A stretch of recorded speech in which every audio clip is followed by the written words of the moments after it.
Góðan daginn, öllsumul, og velkomin á þennan útgáfufund nýrrar skýrslu Tækifæri til bættrar orkunýtni á Íslandi. Ég heiti Jóhanna Hlín Auðunsdóttir og forstöðumaður loftslags og grænna lausna hjá Landsvirkjun og ætla að taka til máls hérna á eftir, en fyrstan langar mig að bjóða hjartanlega velkomin Guðlaugur Þór Þórðarson, umhverfis, orku og loftslagsráðherra.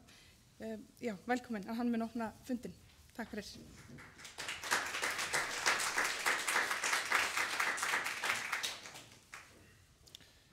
Já, getur fundargestir, gaman að vera með ykkur hér í dag og velkomin á þennan fund sem haldinn í samvinnu umhverfis, orku og loftslagsráðuneytisins, Orkustofnunar og Landsvirkjunar.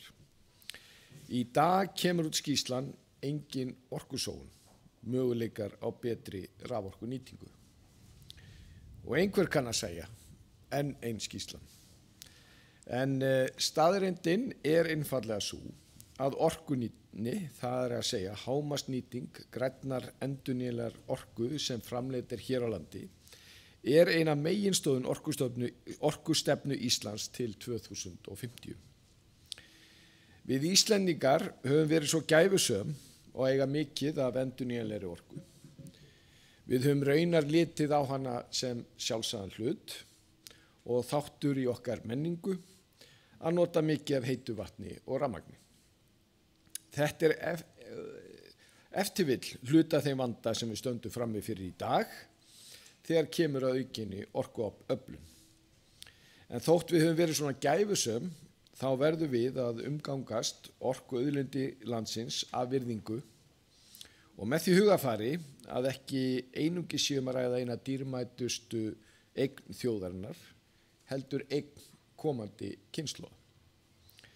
Bætt orkunýtni mun skipta sköpum þegar kemur að því að mæta vaxandi orkuþörf.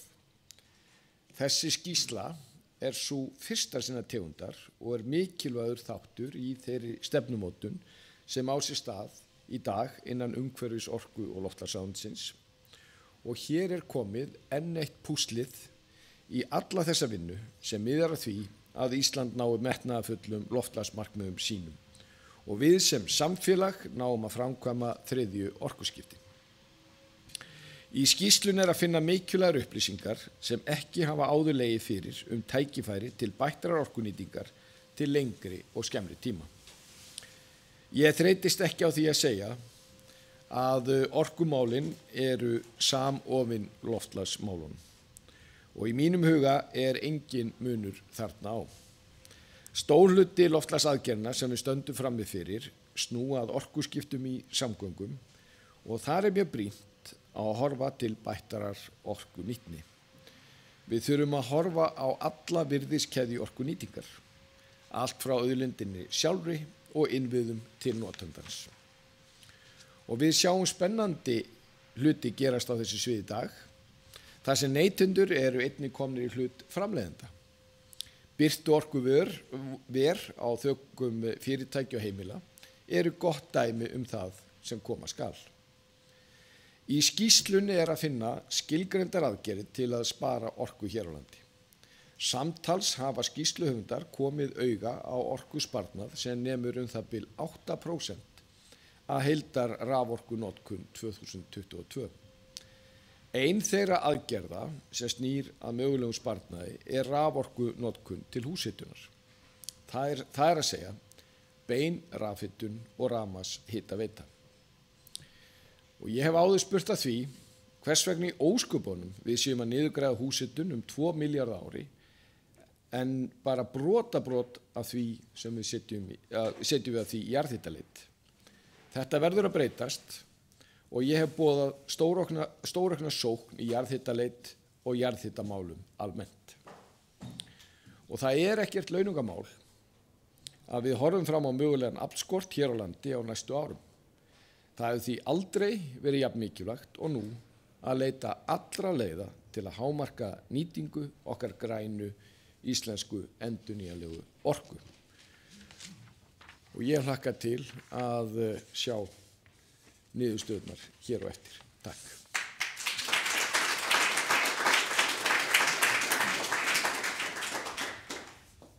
Kærar þakkir fyrir þetta, ráðherra, og ég glemdi nú að nefna það bara að bjóða öllu velkomin sem eru að fylgjast með okkur í streymi. Það átti nú bara að vera svona hliðarafurð en svo skráðu sig mörg hundur manns, þannig að ég held að sé augljóst að það er mjög mikill áhugi á þessu málaflokki. Og líka þakka bið afsökunar á því þess að láta fólk hætta að þrífa og slökkva á ryksugunni. Næstur í pontu er Sigurður Ingi Friðleifsson frá Orkustofnun sem ætlar einfaldlega að segja okkur hvað orkunýtni er.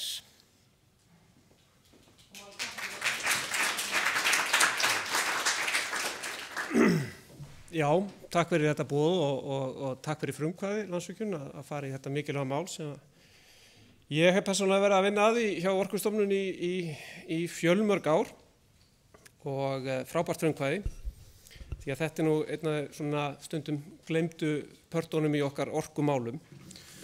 Og ég ætla að fara mjög almennt yfir hvað orkunýtni af því að svona kannski halda flestir að þetta sé bara að slökkva ljósin og taka því rólega, en þetta er stærra mál og orkunýtni snertir kannski fleiri þætti en flesti gera sig grein fyrir. Við höfum svona skipt þessu kannski í 3 ólík svið orkunýtni. Orkunotkun þekkja auðvitað allir og eru vonandi að reyna að gera það skynsamlega. Þetta snýst líka afl og raforkudreifingu. Og til að svona sýna fram á aðeins hvernig þetta virkar hjá almennum notenda, þá erum við að nota orkuna til þess að skapa ákveðna þjónustu. Og hvað þjónustu er það? Það er ljós og öll þessi tæki og tól sem við erum að nota, sem við notum rafmagn í. Og við notum tæki eins og ljósaperur til þess að fá þetta ljós. Við þurfum líka að koma okkur á milli staða og þar notum við orku. Og við notum ökutæki til þess. Og síðan þurfum við að hita upp húsin okkar og til þess notum við jafnaði jarðhita, en við erum ennþá með, eins og ráðherra kom inn á, rafhitun í kannski 10% notenda. Og í þetta þurfum við orkueiningar eða orku. Og þið sjáu þarna á myndinni hef ég valið ákveðin tæki fyrir rafhitun sem að falla þarna og ljós. Þetta eru svona halógenperur eða glóperur sem ennþá eru allt og víða á heimilum fólks. Gamli góði bensínbíllinn þarna til að koma okkur milli staða. Og svo raftúpa sem að menn nota að jafna í beina rafhitun. En hvað gerist ef við skiptum tæki? Það er nefnilega hægt í öllum þessum 3 þjónustuflokkum að nota aðra tækni án þess að skerða þjónustugæðin nokkuð. Og hérna, með einu smelli, skipti ég tækni á öllum sviðum. Ég fór yfir í LED-perur, ég fór yfir í rafbíl og ég fór í varmadælur úr beinni rafhitun. Og þegar þetta gerist, þá koma töfrar orkunýtninnar fram að því að við erum að fá sömu þjónustu, ef ekki betri með þessum nýju tækjum, en við þurfum færri orkueiningar. Þetta ekkert flóknara en þetta.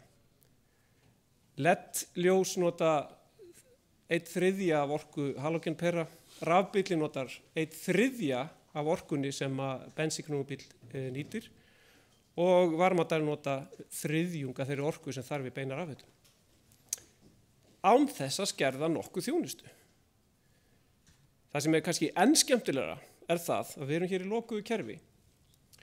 Og þegar við skiptum tækni og höldum góðri þjónustu, þá hverfur raforkan ekki neitt. Hún áfram til staðar, enda höfum við ekkert dregið úr getu virkjana til þess að framleiða orku. Við höfum bara dregið úr orkuþörfinni til að fá sömu þjónustu. Og það svo ótrúlega skemmtilegi tíma núna að þessi raforka hægt að nota í miðju orkuskiptin, sem að í byrjun voru 1/3 betri, eða notaðu bara 1/3 af því orkumagni sem þarf fyrir olíudrifna bíla, en við getum notað þessa orku til að knýja þessi orkuskipti. Ef þetta eru ekki magnaðir töfrar, þá veit ég nú eiginlega ekki hvað. Og við höfum gegnum tíðina hjá Orkusetri Orkustofnunar verið að kynna þessa möguleika í lýsingu með alls konar hætti. Kynningum og myndböndum og reiknivélum og hitt og þetta. Ráðherra kom með nýtt og miklu betra styrktarkerfi fyrir varmadælur og það hefur gengið vel og bara til að sjá árangurs stöðun á því þá sjáum við að bara í nýja kerfinu sem nú bara rétt rúmlega ársgamall að þá höfum við sparað þetta magn af raforku sem getur knúið 720 rafbíla án þess að virkja. Það finnst mér að persónulega ótrúlega magnað. Við hefum líka getað byggt 527 ný hús og knúið þau með rafmagni, alla lýsing og öll tæki, bara með orkusparnaðinu. Það var enginn að tapa neinum þarna þegar hann skapaði þessa orku. Hann hélt sínum þjónustugæðum, ef ekki betri. Hann sparaði peninga, svo sem settu varmadælið að skipta ljósaperu, en hann skilaði þessari dýrmætu raforku út í kerfið sem fer beint í orkuskiptin sem á blússandi siglingu. Þetta orkunotkunin, en það eiginlega ekki öll sagan, af því að þetta líka spurning afl. Afl getur þeirra virkjana sem við höfum til þess að raun og veru kveikja á þeim tækjum sem við erum að nota hverju sinni. Og hérna tekið sem dæmi bara dæmigert fjölbýlishús, þar sem að húsfélagi gerði góðan samning á sínum tíma og keypti halógenperur til þess að raun og veru geta kveikt ljósið í húsinu sínu. Og þegar þú ræsir öll ljósin í einu, og notkunni hvað kveikjulegið, þá þarftu afl til þess að knýja þau ljós. En nú komin upp staða, þau fóru óvenjulega leið, kannski ekki til fyrirmyndar, en bara til þess að útskýra þetta betur, að þá keyptu þau rafstöð sjálf. Dísilrafstöð til þess að knýja fjölbýlishúsið sitt, sem akkurat 4000 watt, og getur því kveikt öll ljósin í húsinu. En nú komið vandamál í húsfélaginu, vegna þess að jólin nálgast og menn vilja skreyta, en aflið búið. Og hvernig hefur að knýja þessi fallegu jóluljós og til þess að bæta grána svart, þá ákvað Gunna á 3. hæðinni að kaupa rafbíl, sem það líka afl, sem ekki til.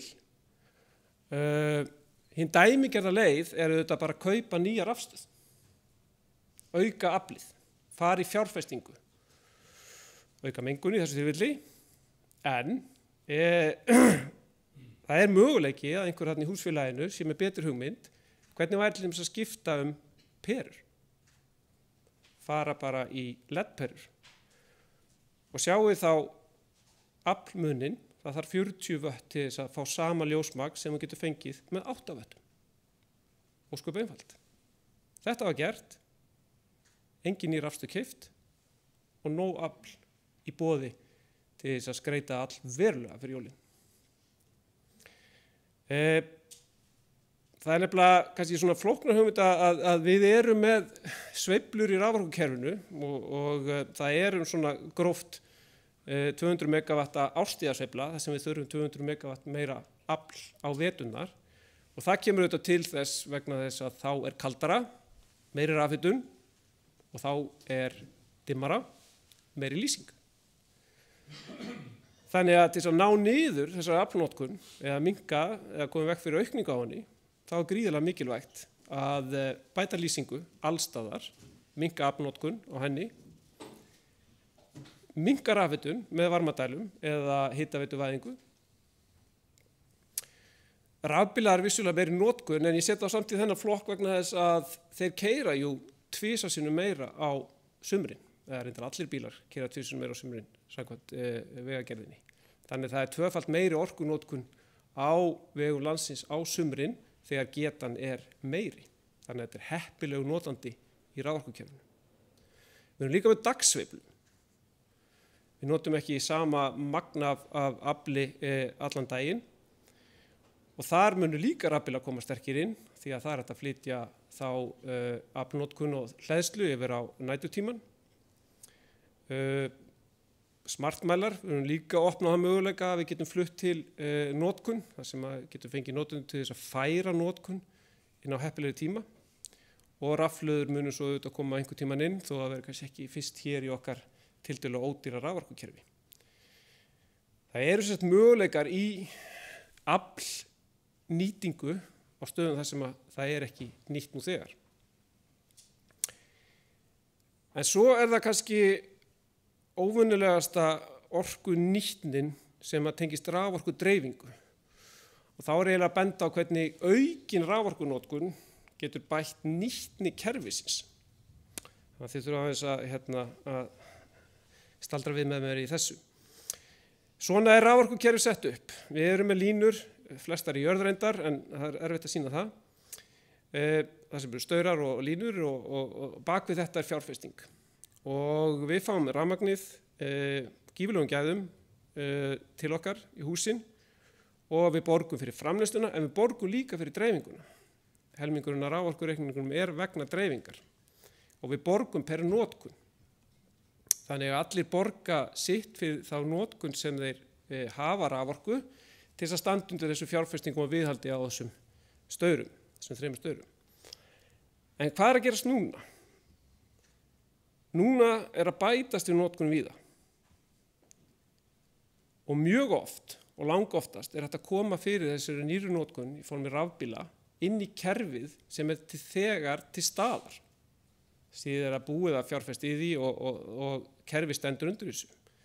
Þegar ég keypti rafbíl þá jókst notkunum mínum einhver 3000 kWh, þar sem ég borga 3000 kWh af dreifingu, en ekki mín tilfelli þurfti ekki að gera neitt. Engar nýja fjárfestingar ekki neitt. Þannig að ég jók tekjur kerfisins. Sem þýðir í raun og veru að allir græða. Því að nú eru komnir meiri tekjur inn á sama kerfi. Og því að þetta eru sérleyfi að þá ber þeim að lækka eða draga úr hækkunum sem þessu nemur í dreifikerfinu. Og áhugaverðasta húsið eru auðvitað þetta, sem þessi bíl sem alltaf aldeilis ekki að kaupa sér rafbíl, hefur ekki trú að þeirri frábæru tækni, en vil svo merkilega til að hann græði samt. Af því nú eru aðrir farnir að borga meira fyrir sameiginlega fjárfestingu. Þannig hann græðir á því að aðrir eru farnir að koma inn nýrri notkunin á kerfi sem fyrir Þannig að þetta svona skemmtilegu hluti af aukinni orkunotkunin á sama kerfi sem ég kalla svona bætt nýtni kerfisins í heild. En svo lokuðum við að sýna ykkur mynd af svona orkunýtni í raunheimum. Hérna sjáum við dreififyrirtæki fyrir norðan og þið sjáum efst að notkunin eða dreifð raforku, að magn af dreifðri raforku hefur ekki aukist frá 2008. Það myndu margur halda að það sé ekki að gerast í þessum bæ. En á sama tíma hefur íbúum fjölgað 3000 með tilheyrandi húsbyggingum og rafbílum fjölgað 3000. En með betri orkunýtni í lýsingum og betri tækjum hefur orkunotkunin ekki aukist, þrátt fyrir miklu meiri umfanga byggingum og umferð. Þannig að það eftir miklu að slægjast, þó að þetta sé stundum ekki jafn spennandi og nýjar virkjanir eða stóra framkvæmdir, því þetta gerist mikið til á einstaklingsbasis eða hjá fyrirtækjum. En þarna ódýrasta orkan sem við náum í og það alltaf mikilvægt að nýta orkuna sem allra best hvenær sem það vegna þess að það hagkvæmasta nýtingin. Þannig að með þessu þá held ég láti þetta duga. Ég held ég að meira segja nýtt tíman alveg ótrúlega vel, náðu að vera í 12 mínútur þegar ég hefði bara 10. Og takk fyrir mig.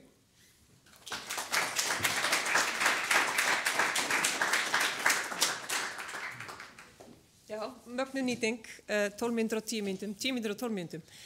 Næst Jóhanna Hlín Auðunsdóttir, forstöðumaður loftslags og grænna lausna hjá Landsvirkjun sem ætlar að tala Fugl, hendi, verðmætin í minni, orkusóun.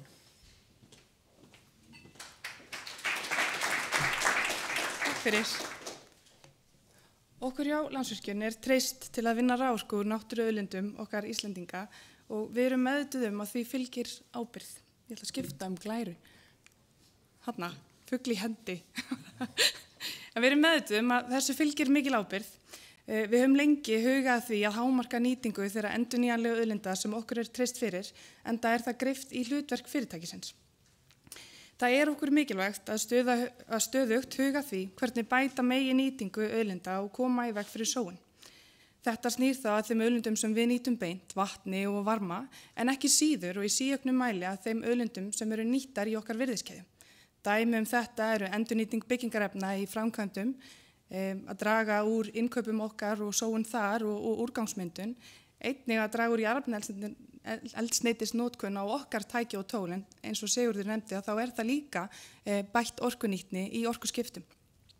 Við höfum einnig stutt við og stundað samstarfsverkefni með fjölda viðskiptavinna og fleiri aðilum sem að þessu máli snúa. Við uppfærslu og aðgerðaáætlun fyrirtækisins í loftslags- og umhverfismálum fyrir tæpu ári var svo aðgerð að stuðla að kortlagningu á tækifærum til bættrar orkunýtni sett fram. Umræða orkumál, vaxandi orkuþörf og álag á raforkuinnviði sem birst hafa til að mynda í skerðingum undanfarin ár setja aukinn þrýsting á byggingu nýravirkjana og öflun meiri orku. Orkuskiptin sem við stöndum nú í, þau þurfa orku. Við ætlum að hætta að nota jarðefnaeldsneyti og það þarf eitthvað að koma í þess stað. En það óumflýjanlegt þegar við tölum orkuskipti og vaxandi orkuþörf að hugur berist líka að tækifærum til bættrar orkunýtni. Hver eru þessi tækifæri? Hversu vel við að nýta þá orku sem í dag unnin á landinu? Eru tækifæri til að bæta nýtingu, minnka þannig álag á núverandi innviði og mögulega að draga úr þrýstingi á byggingu nýravirkjana og öflun meiri orku. Hver stór þessi tækifæri og skipta þau máli? Þessum spurningum hefur hingað til verið að mestu ósvarað hér á landi. Og til að varpa ljósi á þau tækifæri sem geta falist í bættri orkunýtni til raforkusparnaðar hér á landi þá settum við umhverfis orku- og loftslagsráðuneytið, Orkustofnun og Landsvirkjun á laggirnar verkefnið sem nú ber heitið eða hefur fengið nafnið Engin orkusóun. Verkefninu var ætlað að svara akkurat þessum spurningum og koma okkur sem þjóð aðeins nær því að geta raungert þau tækifæri sem til staðar eru til að bæta nýtingu orku og raforku. Með verkefninu viljum við varpa ljósi á þau tækifæri til bættrar nýtni sem eru til staðar og möguleg. Fyrsta skrefið til að raungera þessi tækifæri að auka vitundum og skilning á orkunýtni. Hvað orkunýtni? Og við vonumst til þess að þessi greining og þessi viðburður líka og erindi Sigurðar hjálpi til við einmitt það.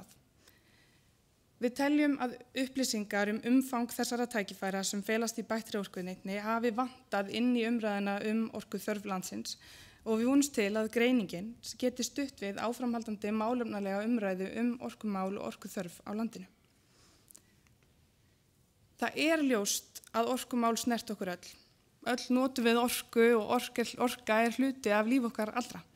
Þess vegna mikilvægt þegar farið í verkefni sem þetta að vinna í góðu samstarfi og samráði við ýmsa aðila til að mögulegt sé að ná fram niðurstöður sem við getum öll sammælst Við lögðum áherslu á að eiga víðtækt samráð og samtal við mótun verkefnisins og á verkefnatímanum sjálfum. Haft var samband við fjölmargra aðila sem koma þessari umræðu hér á landi, bæði við mótun verkefnisins og á verkefnatímanum og þessi samtöl þau höfðu mótandi áhrif á þetta verkefni og hvernig við fórum á stað í greininguna.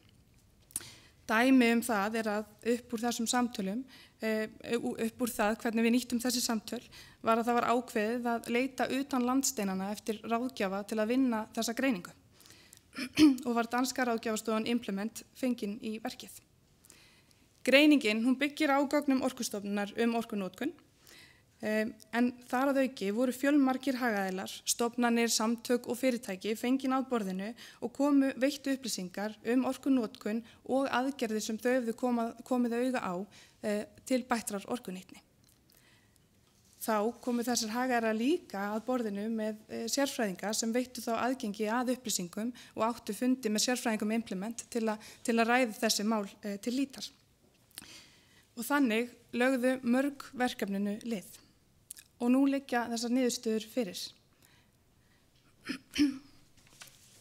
Greiningin, varpar ljósi á að tækifæri til raforkusparnaðar á Íslandi eru heilmikil, eða allt að 1500 gígavstundir.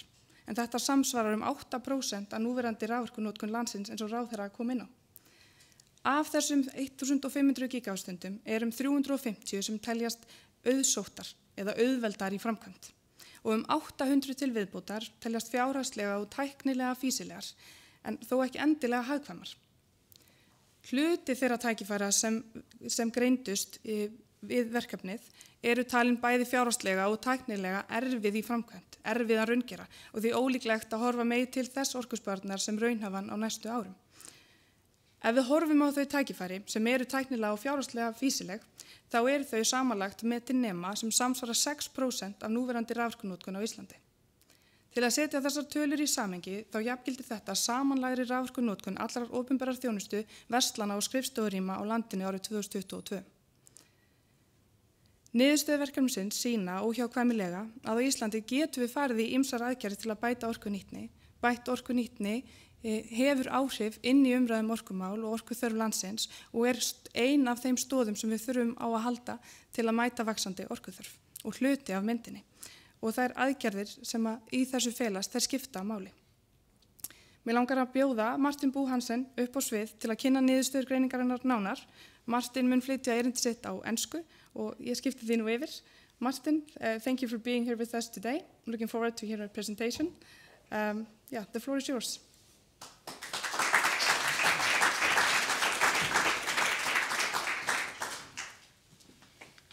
Yeah. Thank you, Johanna. Thank you for the welcome. Very happy to be here today. My name is Martin Bo Hansen. I'm an economist by background and profession. I specialize in the energy markets, energy regulation, as well as climate policy and economics.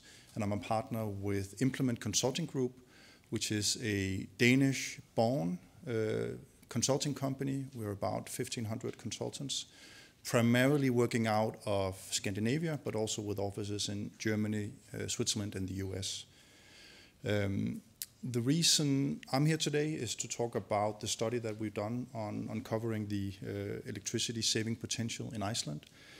And the context for asking that question or making that study is basically the question of, will Iceland continue to have abundant electricity going forward? We know that there are different forecasts suggesting that electricity consumption is likely to increase quite significantly going forward. Orkustofnun has a high forecast scenario suggesting an increase of 63% of electricity consumption towards 2050. And there are even scenarios suggesting that if Iceland is to meet its climate objectives, we would need electricity consumption to more than double. And these are really big numbers. And combining that with possible restrictions on building out of new power generation capacity, we might potentially be in a situation where electricity is about to become a more and more scarce resource going forward. So this basically could spur some thoughts around, should we start thinking a little bit more carefully about how we spend the energy that we're spending today? And is there a possibility of actually getting the same production output, getting the same service level, but using less electricity to get there? So this is really where our study starts. And what we've done is to make a high-level assessment of the electricity savings potential in all relevant Icelandic sectors that consume electricity. We've done it through a thorough data analysis, thorough literature review, and a number of different international benchmark analysis. And as Johanna also mentioned, we've also conducted a quite broad stakeholder involvement process to make sure that we got the best possible understanding of the efficiency measures that are actually here in Iceland in the different sectors, as well as helping to validate the analysis and conclusions that we arrive at. And in the remainder of the presentation, I'll talk a little bit about what it is that consumes electricity in Iceland and how much of this that can be saved. And I imagine that this picture comes to no surprise to anyone in this room. Aluminium is, of course, the bulk part of current electricity consumption in Iceland, followed by other power-intensive uses, such as ferrosilicon, silicon metal, followed by data centers, commercial public services, households, and the utility sector. And if we go a little bit deeper into this picture and for just a second exclude aluminium from this picture, we see that the remaining consumption of electricity is still concentrated on relatively few sectors. So just the 10 largest subsectors in Iceland actually constitutes 83% of the remaining electricity consumption once we exclude aluminium from the picture. And what we've done was to go through all of these sectors and a few more to see, is there a potential to, as I mentioned, keep the same level of output, keep the same level of service, but save some electricity in producing that. And as Jóhanna already showed, we find a potential. We find a potential of about 1,500 gigawatt hours per year, amounting to about 8% of total consumption. And going through all of these sectors, we found basically an efficiency potential in almost all of them, with a few exceptions. But the bulk of this potential is, as we see it, in, first of all, the commercial and public service sector. There is a potential in using waste heat from industry. There is also potentials in the heating sector, as well as in primary aluminium production. And given the limitations on very deep data, we have not been able to pinpoint exactly what are the measures in the individual sectors that would be the most cost-effective ones. But what we have done is to collect a number of different typical measures, both from the interviews we had with stakeholders, but also from international comparisons, that some of these measures are likely to be the ones to look into if we are to start reaping the potential that we have identified. The previous speaker also touched on some of it. There are some typical things like continuing the rollout of LED lighting, of improving the efficiency of appliances, both in services and in households. There are things like industrial process optimization, where there could also be quite substantial improvements to gain. We could look into upgrading transmission and distribution networks. And we could also look into, for example, individual heat pumps in the households that are not covered by the district heating system. And a number of other measures that could be looked into, which is very specific to the sector, to the specific sectors. The potential that we identified is what we would call a relatively realistic potential.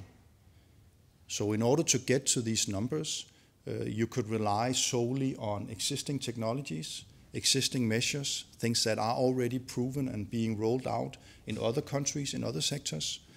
That doesn't mean that it's necessarily cost efficient in Iceland, given the specific cost structures and prices of energy in Iceland, but it's possible, it's there, the technologies are there. And we consider that about 77% of this potential could actually be realized within the next decade. Again, not saying it's necessarily cost effective. There might need to be different incentives to realize it, but the possibility is there. And even about a fourth, 24% of this, we believe to be relatively low-hanging fruit measures. A similar part, about 23%, we believe to be much more difficult to realize, and as we understand it, mainly because these potentials are linked to quite substantial and large revamps of existing industrial processes. So they might not be doable within the next decade or so, or could potentially require substantial changes. If you want to, you can look a little bit closer in the report that we published today. So here you can find all the analysis, the conclusions, the methodological choices and assumptions that we've used to arrive at these numbers. So I'll recommend you to look a little bit closer in that. And as a summary, some of the important findings that we have uncovered in this study is there is a big electricity savings potential, and that is linked to also electricity savings becoming more and more important going forward, as mentioned. We see a number of these new opportunities that will require substantial growth in electricity consumption, which makes both all the megawatt hours we're consuming today important to take a look at, but also important to take a look at if we are reaping some of these growth opportunities, should we not also think electricity efficiency into these opportunities? Thirdly, the EU Energy Efficiency Directive might potentially also impose restrictions or requirements on Iceland, which makes it even more important to start focusing on this topic. We definitely see a need for improving the knowledge and data foundation around this topic. We've done quite high-level assessments based on a number of different international benchmarks and comparisons.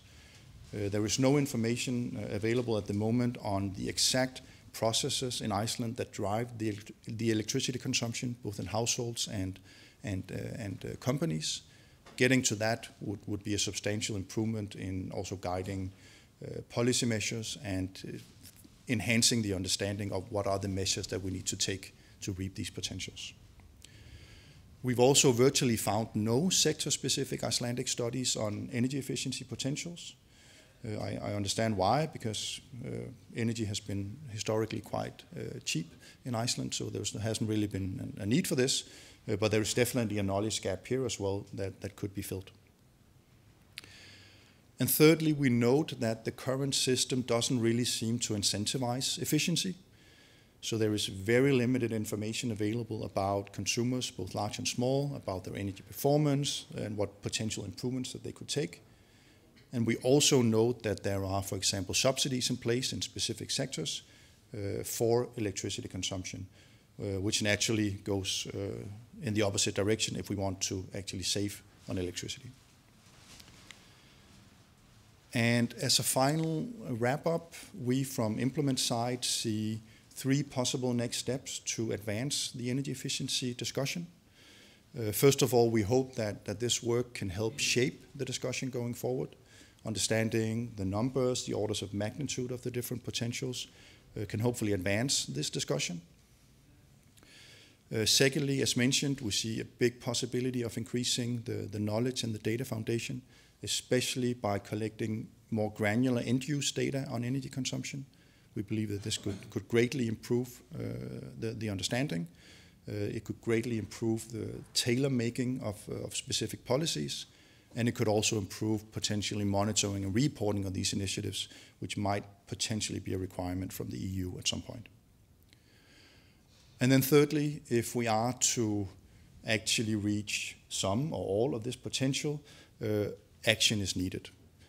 So as mentioned, right now there is limited information. So spreading awareness, spreading information about what can be done is a crucial first step.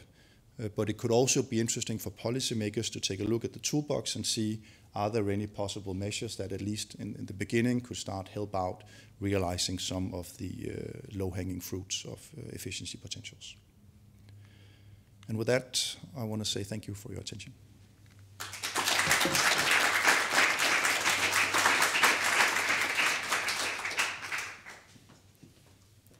Thank you, Martin, og þakka ykkur öllum, bæði í streymi og ykkur sem eru hérna með okkur í dag.